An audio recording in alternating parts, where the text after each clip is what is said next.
To the flag of the United States of America and to the republic for which it stands, one nation, under God, indivisible, with liberty and justice for all. This is the April regular meeting of the Board of Education. We have a quorum. Introduction of visitors. Yeah, and I'm going to ask the group to help me. I'm still learning people's names, so please be patient with me. But first, everybody, welcome to our Board of Education meeting. I have kind of a funny story to start with. When I was interviewed by the board, one of the things they shared is that they would like to start to increase attendance at their meetings. So I just want to say to the board, I want you to take a look. This is, I think, our fourth meeting, so we're check on that goal. So we're glad you're here. Now we have to work on locking the doors so they can't leave. So hopefully everyone had a great spring break. One of the things I shared with our grandson, who's 13, as we got to Sunday night and school was getting back into session on Monday, is to say to Alex, we have 7 to 8 weeks to go. Let's make them the very best of the school year. I was in a school on Monday, and one of the students said to me, "So, Mr. Belair, when's our next vacation?" So I said, "It's Memorial Day, and then you'll have about 9 or 10 weeks of vacation." So we want to welcome you to our board meeting tonight. In the audience, we have Pat Fedor, who represents our administrative group, Martha Shoemaker and Linda Braley, our Federation of Teachers, Alan Lewinsky from the Board of Finance. We have Dan Stewart, First Selectman, Pell. Who else is out there? If anybody else feels like they should be recognized, just kind of wave. And it's great to see so many of our students and their parents here this evening. So all right. Thank you. At this point, if there are any members of the public who have comments or remarks they would like to address to the board, you will be recognized at this time. Mr. Lewinsky. I would like to address the board tonight, not as a member of the Board of Finance or the School Building Committee, but with my concerned citizen hat. And I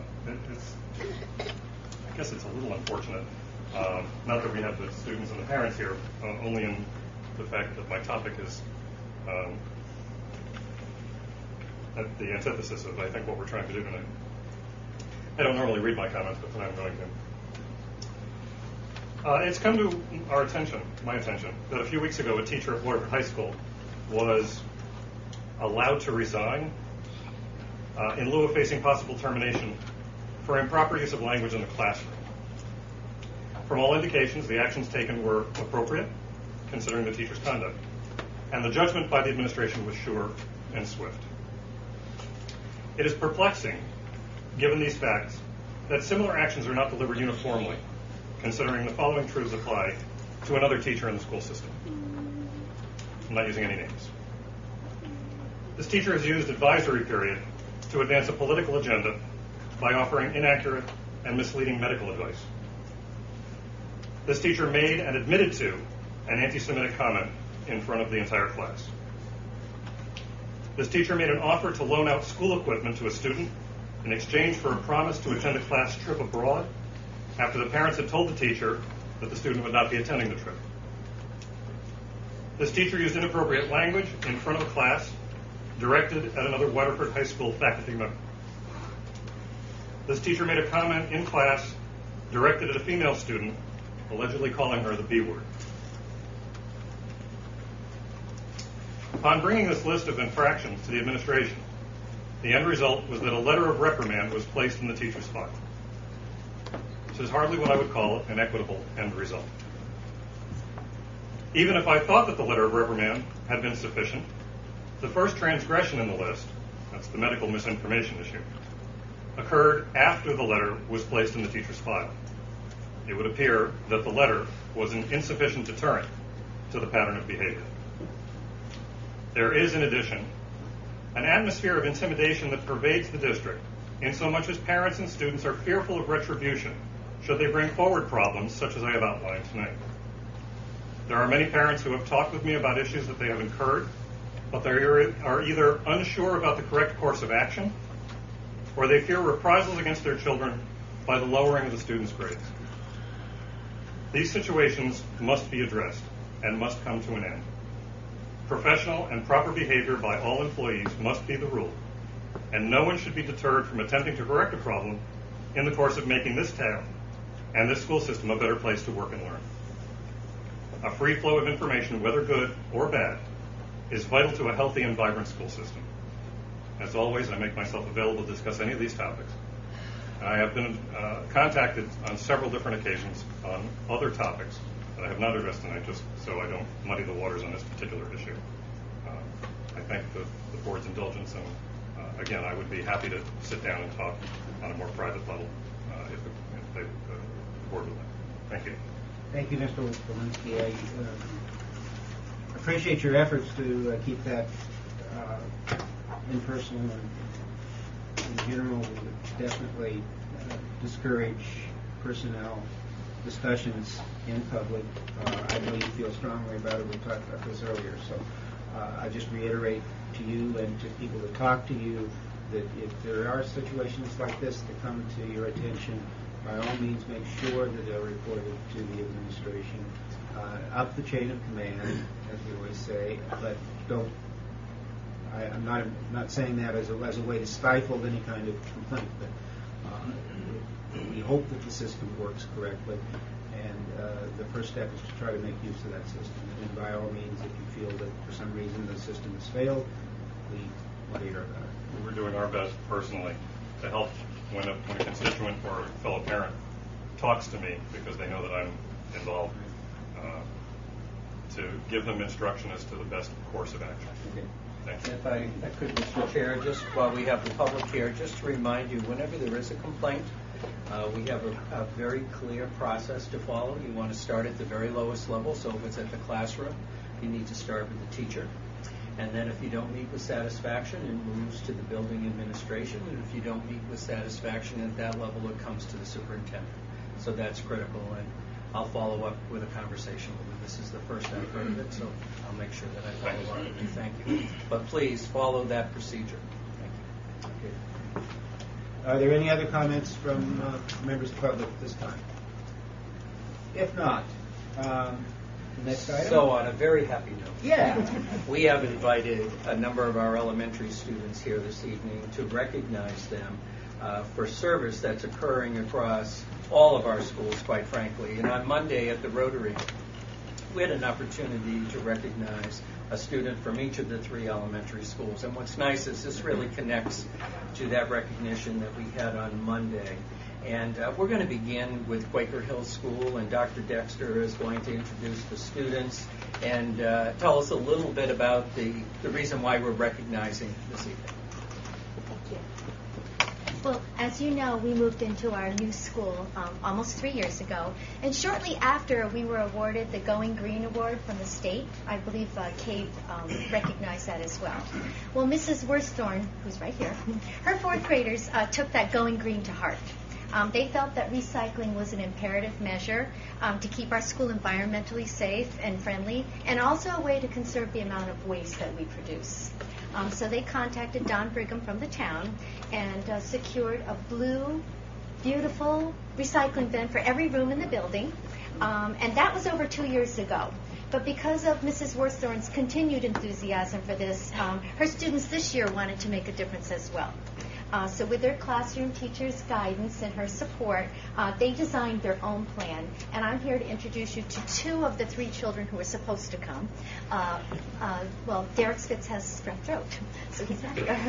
But I would like you to meet Cassidy Susi and Riley Armad. So girls, if you want to stand up and explain what you... The kids in our class then set out to do research as to why recycling is so important to the earth. We also learned about pollution and what materials at our school we could recycle. After we created a flip chart on the Promethean so we could share our knowledge with all the other classes in our school. We went to each classroom and explained to every Quaker Hill student the importance of recycling and what items could be placed in the recycling.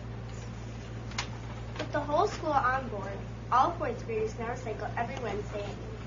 Our class plays a vital role of recycling inspectors to ensure that everything runs smoothly and efficiently. We want to make sure that only recyclables get in the containers. We take the classroom bins out to the large recycling bin at Quaker Hill School. We are proud of the part we have played in helping our environment, even if it is only a part. So every year, when a new set of students enters Mrs. Worstorm's 4th grade class, the tradition continues because every little bit helps.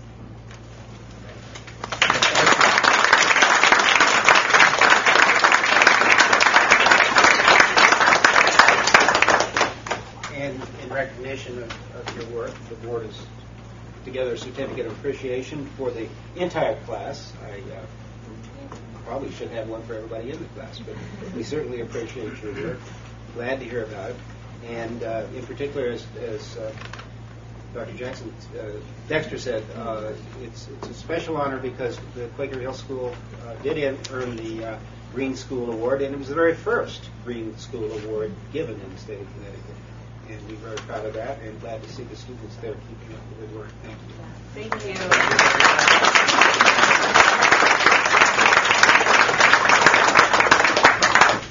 We also have some guests here from Oswegatchie Elementary School. Dr. Messier. Thank you, Mr. Belair. And maybe if I could go up front and call up Alex Sayan and Megan Joyner and Chloe Zerio to join me. And we just have a couple of pictures to go along with our presentation. So maybe they can, do you want to come stand in the front here? How about that? So good evening, everyone, and we're very excited to have this opportunity to honor the 4th grade students at Oswegatchie School. The students in Mr. Gincarelli's class, Mrs. Getty, Mr. Salino, and Mrs. Winthrop. So these students are representing our fabulous 4th graders. And I'm already blocking the presentation here. But our 4th graders were very concerned when they heard about the devastating situation in Japan, the earthquake and the tsunami, and the resulting impact that it had on the citizens there. So they really wanted to do something to help and put their heads together and didn't just want to collect money, but they wanted to have a project to raise money for the victims. So they decided, in collaboration with our art teacher, Mrs. Hendrickson, who is also here, to make clay necklaces, and they're imprinted with Japanese messages of joy, good fortune, and friendship.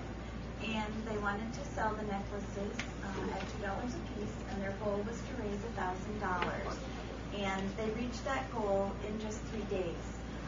So they decided to extend the project a little bit more and ultimately raised $2,510 through the sale of the necklaces. Tomorrow morning, we're actually having a town meeting at our school to present a check to the American Red Cross for that relief effort, and we're just really grateful to the parents that helped out with the project, because we have a lot of parent support, to our art teacher who had the brainstorm for this project, and to the dedicated teachers and our very compassionate and concerned students at Oswegatchie for their concern about the global situation today. And we hope we're making a small difference, but kudos to our 4th grade students at Oswegatchie.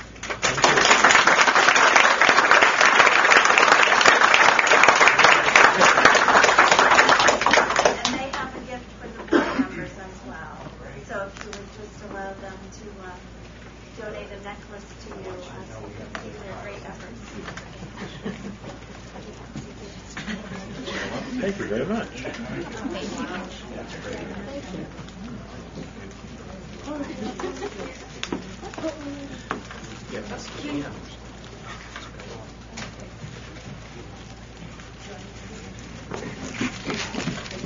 Thank you very much.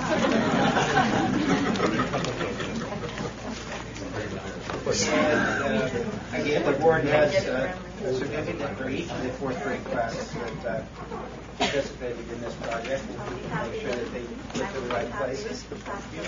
And again, this is the kind of thing that makes me very proud, because we have talked a lot on this board and statewide about the necessity of training our students to participate in the 21st century worldwide economy, and this is an example of thinking certainly not only beyond Waterford, beyond Connecticut, and beyond just our own country. Thank you.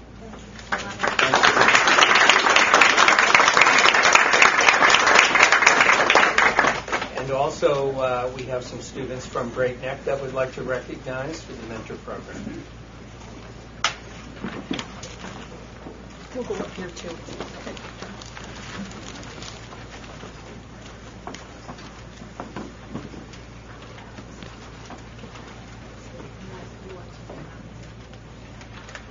Good evening. About 6 or 7 years ago, it started at Southwest. We developed a peer mentor program, and it was a period of training, 4 or 5 weeks with our 5th grade students. I had the help of several faculty members. One of them is here tonight, Mrs. Murray, our school social worker, also Paula McDonald, our adaptive PE teacher, Amy Keating, our school psychologist, and myself. And we spent 4 or 5 weeks training all of our 5th graders as peer mentors.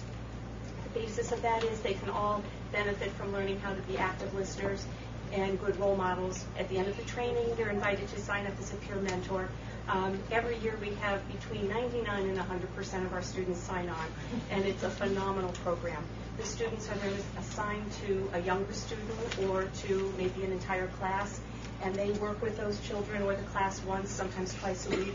They have mentor bags with all of their supplies, and when you walk into Great Neck now, you'll pass students with canvas bags, and they're on their way to mentoring. So it's been a phenomenally successful program.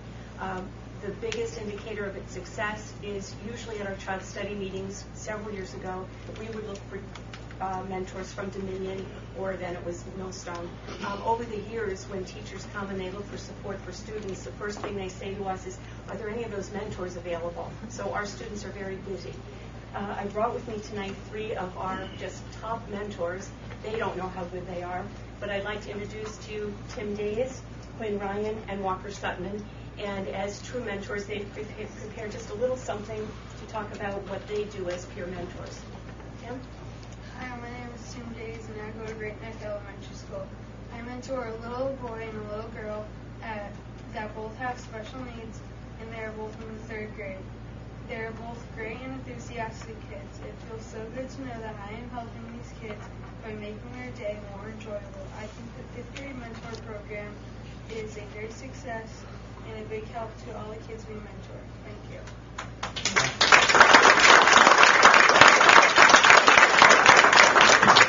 And Quinn Ryan.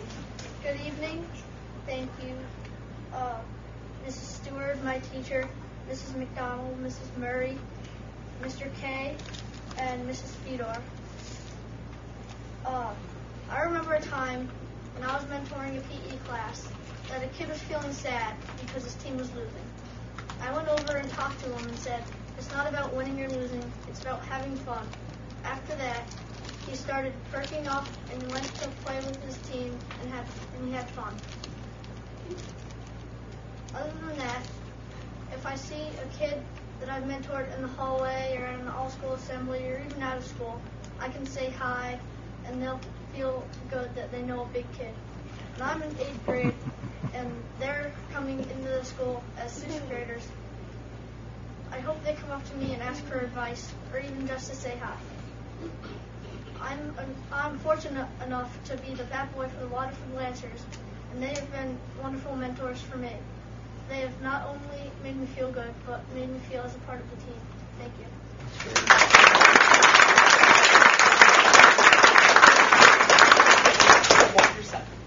As a 5th grade peer mentor, I've helped Mrs. Tanucci's 1st grade class in physical education.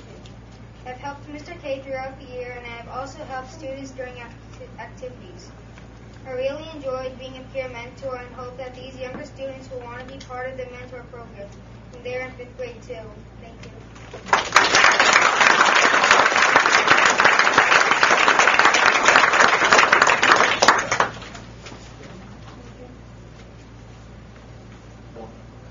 Quinn.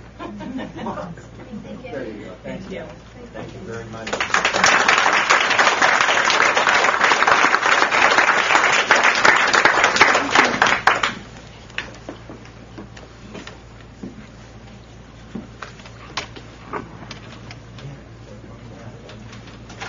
before our students and families leave, although we'd love to have you stay for the entire meeting, we do know you have some homework.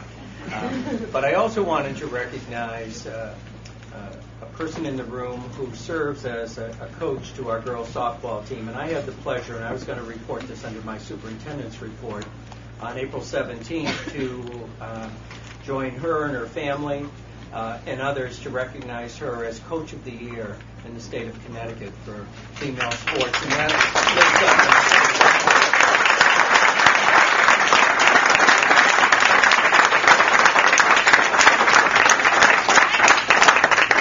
congratulations. Thank you very much. And they're still doing it. We're doing very well. Great, thank you. Thanks to all of you. If any of the students who are here and their families would like to take this opportunity to leave, we understand. We'll try to entertain you if you want to stay, but we'll take a brief moment to let the room settle back down a bit.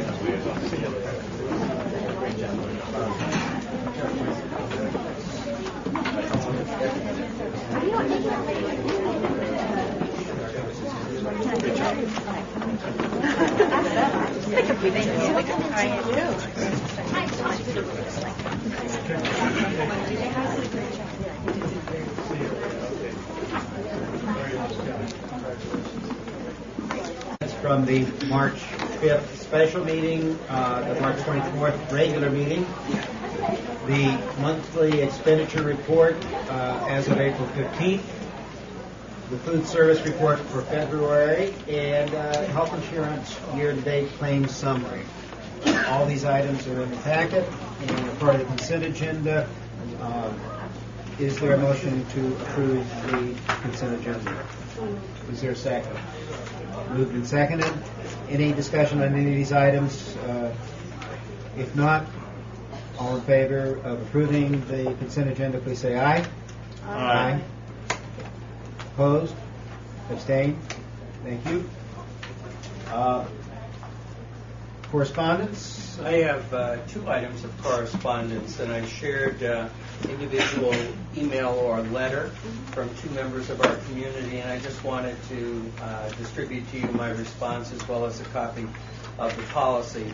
The first item was in regards to the naming of a field, and the board has a very specific policy regarding that, as well as the second request was to name the field house after an individual who has made some significant contributions to athletics here within Waterford.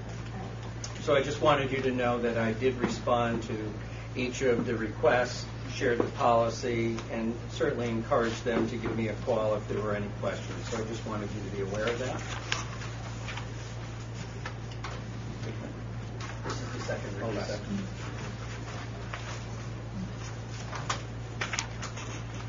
Okay, thank you.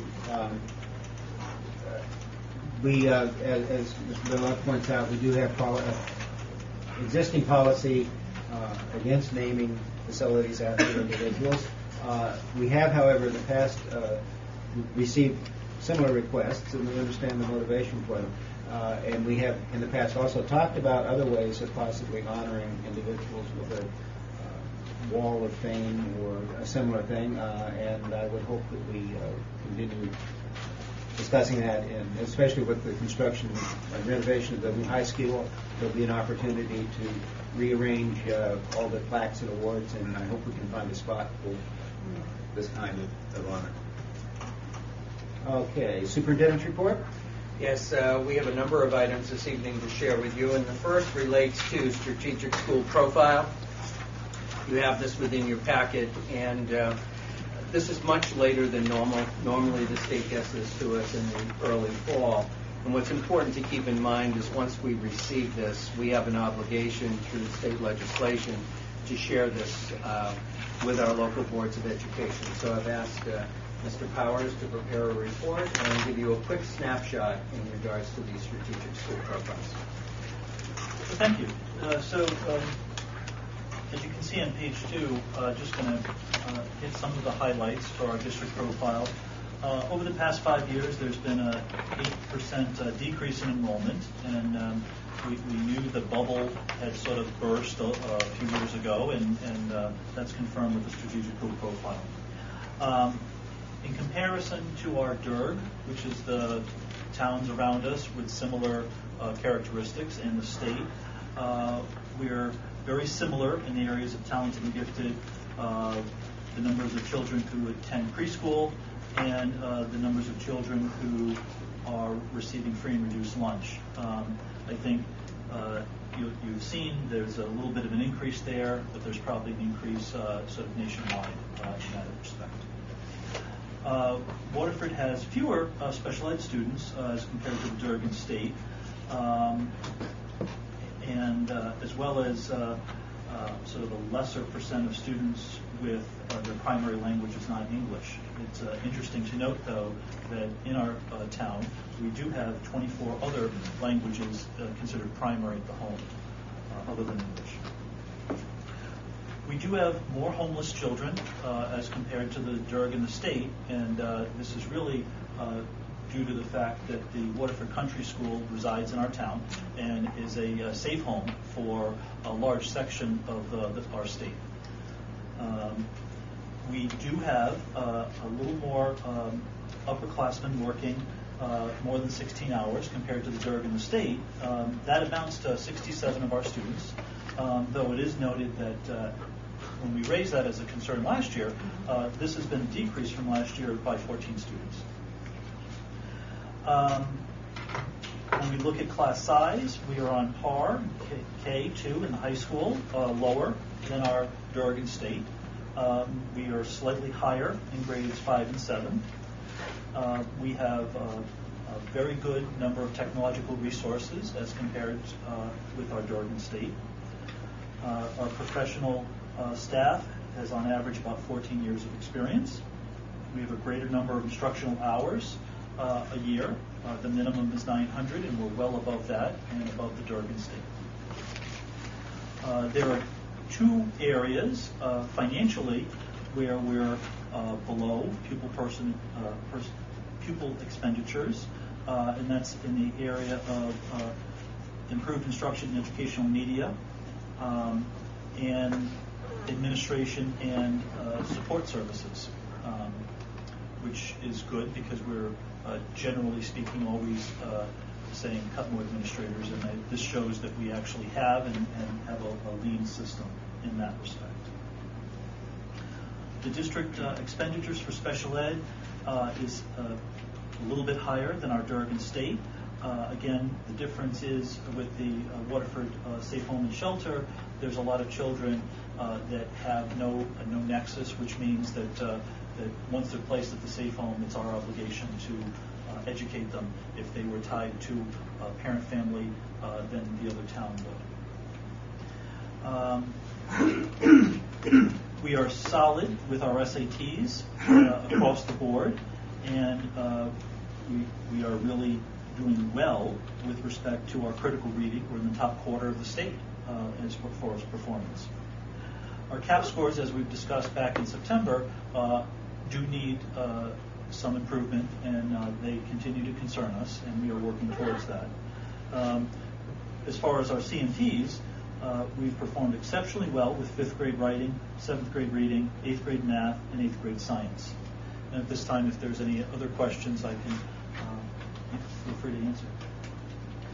I think what's important to keep in mind is this is more than just a collection of data. It really helps us utilize this data as a planning tool as we build budgets, as we look at school improvement in areas that we need to get better at. So we have found this across the state of Connecticut to be a very useful tool.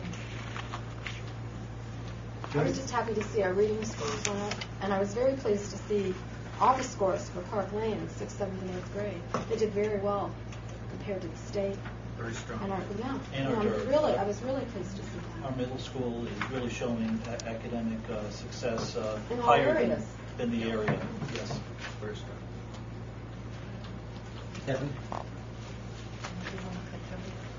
Oh, I'm sorry.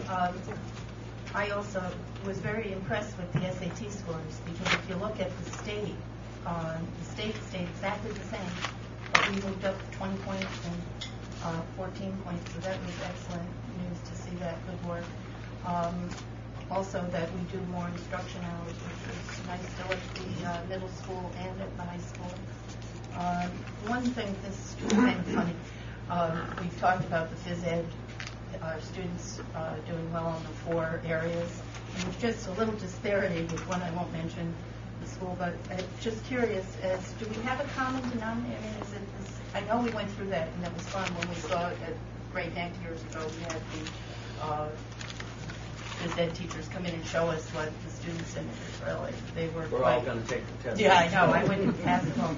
But just wondering, is it the same people assessing? Because I can't imagine there could be that large of a disparity between each schools.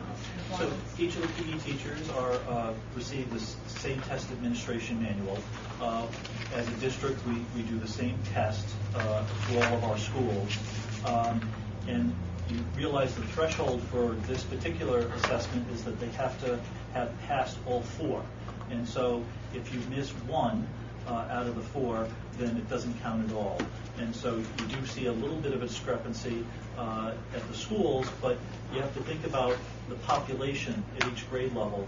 If there's only about 60 to 80 children at a grade level, 1 or 2 children missing it could drop it several percentage points. So where it looks like it's a big discrepancy, it might only be practically a few number of children at that one school. I see. Okay, that's good. What, there was one more, I have to look at the page, but just in one of our instructional hours, when you compared it to the state, it was low, and I think it was in the language arts area. It seemed much lower than because all the other hours seemed pretty.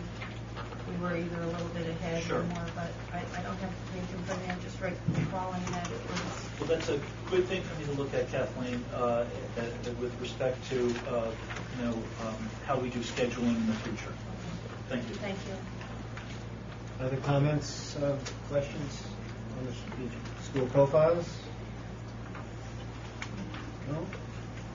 Okay. Thank you. Thank you, Craig. Thank you. Next item, believe it or not, graduation is around the corner. I think it's safe to say that we can schedule a date. We're out of the snow season. Hopefully, with the weather pattern that's happened across the country, that we're not going to deal with floods and other kinds of weather-related issues. But graduation is set for June 22nd. You know, with the high school construction project that we need to relocate the graduation, and Don Macrino has been hard at work to try to figure out ways that we can accommodate as many of the guests that our graduates would like to invite to the graduation. So I'm going to ask Don just to kind of give us a brief update because he's worked really hard at this, and I think we've got a great plan. Thank you. We've had great cooperation from Connecticut College, and we have secured, in the event of bad weather, the Palmer Auditorium. And if we use the Palmer Auditorium, it's basically the same size as our auditorium. However, it has a smaller stage, and it would consume some of the seating. So we would only be able to award 4 tickets per family in that event. And, of course, as always, we wait till just before graduation, and if there are a few extra tickets, if certain students are only going to have 1 or 2 guests, we collect the extra tickets and disperse those on a first-come, first-served basis. But we're more hopeful than that, and we think that the weather hopefully will be in our favor. It has been the past 3 years. And if so, we've procured the central green at Connecticut College, which is an absolutely beautiful site. We'll be able to bring up all of the equipment that we use at our field and have a wonderful outdoor graduation with unlimited attendance. And I'm very pleased to say that this year we're doing it in cooperation with New London High School. And, of course, the middle school will be joining us as they normally do. But all 3 ceremonies will be at Connecticut College. And it will be over a 3-day span, and we're going to split the costs of that. Great. I'm especially pleased to know that we're cooperating with New London on this. We talked about that as much as possible. Thank you. It's just a comment done. Every year seems to bring the rainbow out. Every year we're worried, and then at the last minute the rainbow came in, so we hope that happens again. We can't guarantee the No, change I of know. venue. Okay. I have a So, question about yeah. speaking of graduation. Do we know when the graduation is for the adult ed students from Waterford, or the ones that are getting a GED? Because I would really like to attend that, because there are students too. I attended last year, so let us get the date and let us send that out. Offhand, I don't know, Jody. All right. All right. The next item, I wanted to bring you up to date on an administrative search that we're involved in, and in my Friday notes, I've shared with you the process and all of the information related to that. We start next week with formal interviews. We have 2 students, 2 7th grade students represented on the committee. We have 2 of our parents, 5 members of our staff. Both Craig Powers and Barbara Avi are serving as the co-chairs, and I'm an ad hoc member to that committee. Currently, we have 28 candidates for the position. They come from 9 different states. We have been reviewing all of the applications, and as part of a screening process, we've invited in candidates that we feel our committee, our interview committee, may be interested in going in greater depth. And we've been doing snapshot interviews of 20 minutes to 30 minutes for those candidates. So on Tuesday of next week, we'll be bringing the list of those candidates with their applications to our committee to review. And then I believe it's next Thursday, we'll be hosting interviews. Candidates that come from that round will then meet with our full administrative team the following week. And then at our next board meeting in May, prior to the meeting, we'll set up some time in executive session for you to meet with and interview the recommended candidate that I'm bringing to the board. So that's the process. What's been very helpful in this process, we did an hour-and-a-half focus group meeting with the entire middle school staff that had secretaries, custodians, paraprofessionals, and our teaching staff to help us have a clear picture of the type of leader that they're looking for. Also to identify for us what are the short-term needs, and then big picture-wise over time, what are the areas that the school staff feel that they need to grow and improve in. In addition to that, our 2 students went live on television one morning at the middle school and let the cat out of the bag and announced to the students that Mr. Levetri would be retiring, and they're representing the student body on the interview team, and they needed their help. Please describe for us the new principal, the individual that we should be looking for. And that report was given at our last committee meeting, and it was great. The 2 students have really added to this committee. And then in addition, we put an online survey for our parents, our 5th grade parents, 6th and 7th, to weigh in and also offer our interview team some advice. So our goal, as I shared with the middle school staff, is to find the very best person. We're not going to settle. If we don't find the very best person, we'll go back out. And so the process is inclusive and is pretty thorough. So I wanted to give you an update because we're starting the formal interviews next week. Okay. Any questions or comments on that? Can you just ask a question? You mentioned that you had 28 candidates in 9 different states. Yep. What advertisement tool did you use? All online. All online. Yeah, CT Read is such a powerful source. If you have an interest in working in the public schools within the state of Connecticut, you go online. So our advertising budget was 0, and that really gets it out. We also use the New England League of Middle Schools, which oversees the 6 New England states, some colleges and universities, so we disseminated the information electronically.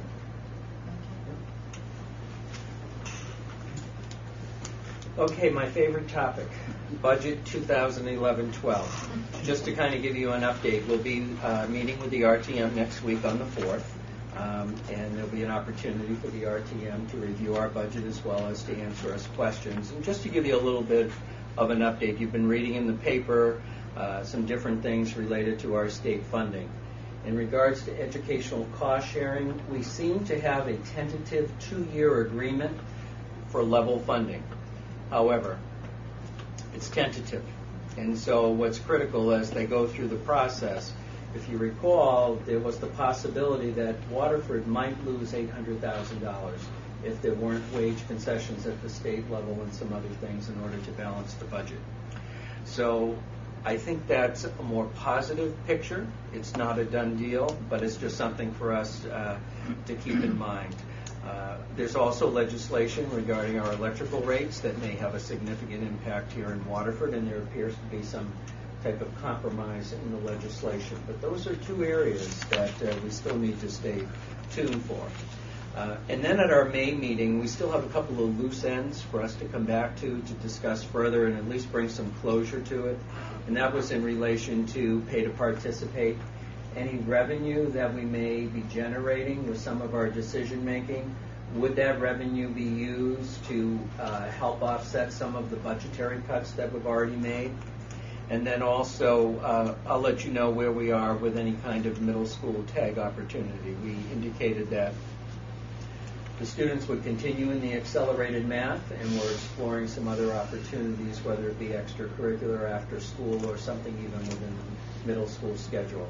But if you note in our minutes for the 2 March meetings, those were the general loose ends that we needed to come back and have conversation.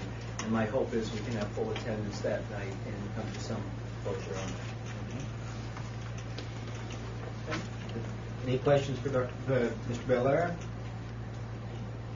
Just a clarification on what, to tie up the loose ends, when did you anticipate that? The May Board of Education meeting. Okay, the May meeting. Yeah.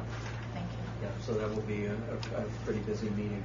I just had a couple of other things to add. The other night, Jody and I had left the construction meeting and went down and met with our parent liaison group, and that was the best attendance since I've been here that we had. And it's a group that has some real energy, and we're really looking at reconstituting the purpose of our parent liaison group, and that's really going to be our agenda for the next month. Next week, we'll be hosting health insurance meetings for all of our staff. We have the townwide health insurance committee, and one of the outcomes from our last meeting was trying to share the same kind of information that Dave Matthew, our health consultant, shared with the committee, and really take it on the road. And so we're going to host a meeting on Tuesday for our middle school and high school staff. It's an invitation if you'd like to come. And then on Wednesday, we'll meet with all of our elementary staff. And that includes paraprofessionals, all of our staff on the Board of Education side. And we have 2 union representatives that are now serving on that committee. I also just wanted to mention that the all-elementary concert just before our April break was a great event. I think it was standing room only over in the high school auditorium. The kids were spectacular, and the staff were wonderful as well. And is it next Tuesday, Michael, at the middle school? Let's Move Flash Workout. Is it Tuesday? Next Tuesday. We are the only middle school in the state of Connecticut that will be involved in First Lady Michelle Obama's initiative around physical fitness. And we'll have all kinds of media at the school. We have students participating. I can tell you that Mr. Levetri has been working out religiously for the last couple of weeks, and we'll be hosting that at the middle school. So we'll be in the spotlight in the state next week. And also next week is Teacher Appreciation Week. So let your teachers know and staff how much you appreciate them. And that's all I have to report tonight. Committee reports or other reports? So members of the board, anything? We didn't have Commissioners Bureau meeting this past month. Liaison Jerry pretty much mentioned everything that went on there. And as he said, that it's a very energetic group of parents, so I hope we'll carry it over to next year. The school building committee, we're a little bit behind schedule with the construction because some of the construction had to be done in the evening rather than during the day because the high school is such a busy place, but they're hoping to catch up with that over the summer. We talked about how the decorating was going to be inside the high school and the different floor materials and ceilings, and I thought there was two boards here. They were, and we moved them when we set up all the chairs for tonight. Okay. It was something I understood. I really enjoyed the meeting that night because we weren't talking pipes and everything else, and so it was a lot of fun. I enjoyed it. And then we're still going over. O&G is still putting things up to bid. But the baseball field was supposed to be ready today for their game, but I don't know if they had it because of the weather. So we'll have to see. Yeah. They're supposed to. The field looks great, though. Yeah. The field absolutely looks great. Alan, do you have anything you want to add? The delays, we're about 2 months behind at the moment, as Jody said, and obviously the winter had something to do with that. We will be discussing over the next couple of months the possibility of targeted overtime through concrete and steel to try to make up some of that so we can get back on schedule. The target date is January, the start of the January session in 13. Personally, I'd like to hit that date. I don't want to really push it past that. I'd like to get that particular graduating class into that building. Many of us enjoyed the interior design phase of the work, and we were able to correct the coloring of the lockers in the non-Lancer blue color was chosen by the interior decorator, and we put the squash on that.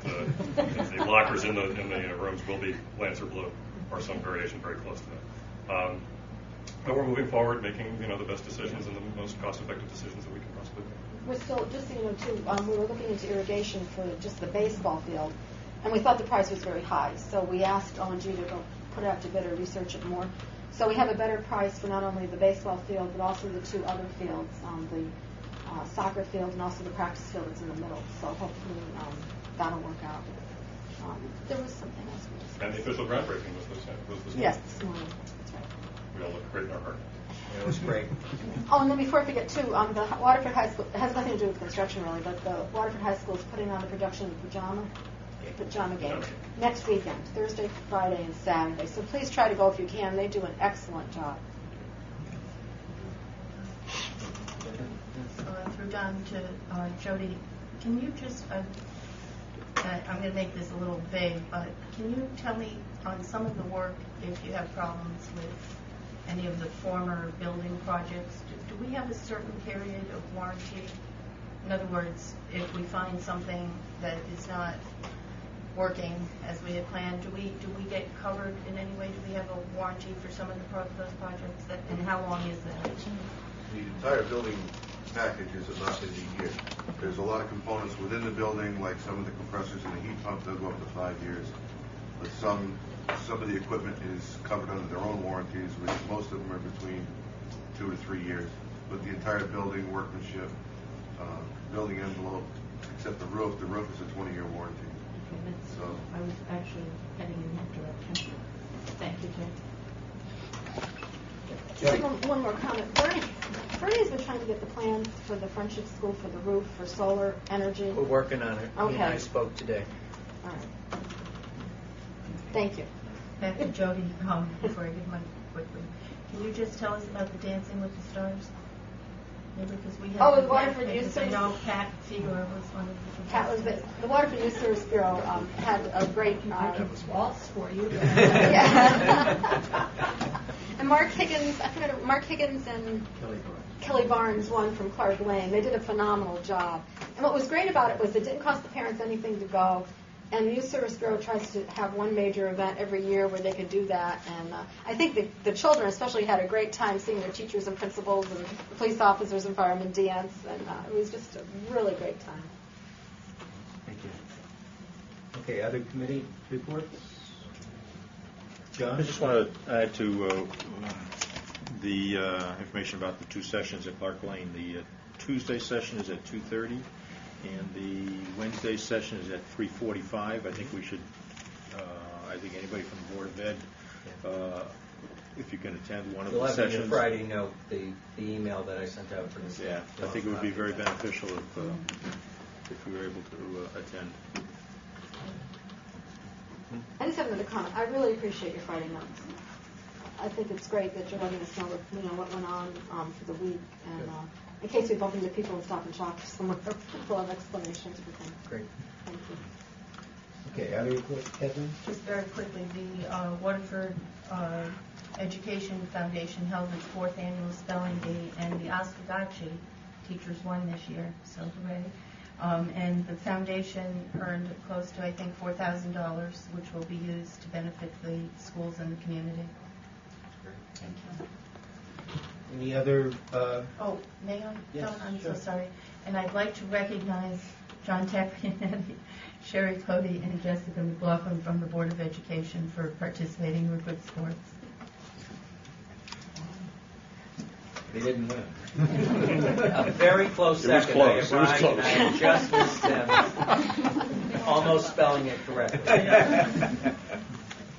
Thank you, Ted. Any other committee reports or other reports? I was going to mention, it was mentioned as part of the building committee that the groundbreaking for the high school was today, and several of us were able to be there, and there was a nice crowd. That's great. And it worked out very nicely.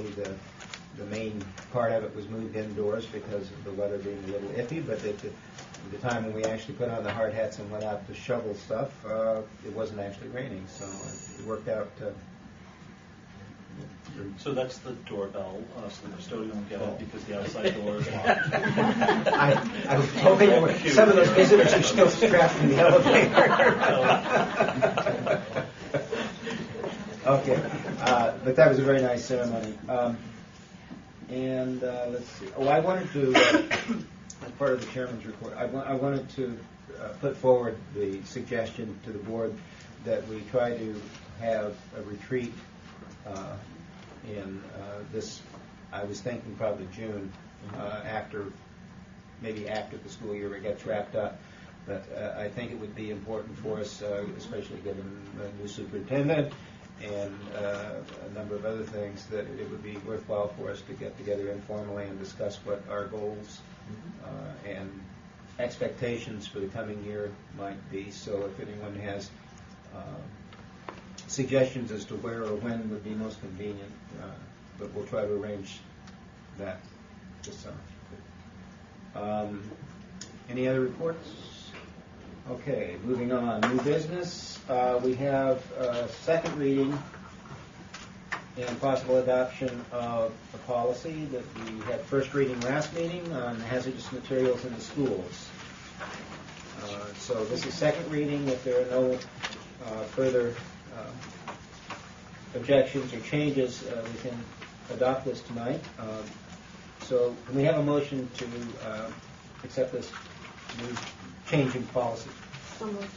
Is there a second? Second. Okay. There's a second. Any further discussion then? Just think on, Yeah. this is a new policy, though. It's not a change, because we moved it from Is to it? So it's a policy. this has been a plan in the past, and because of the robustness and advice from legal counsel, we've taken the plan that Diane Holmberg has maintained for us as chemical hygiene officer and turned it into a policy with regulations.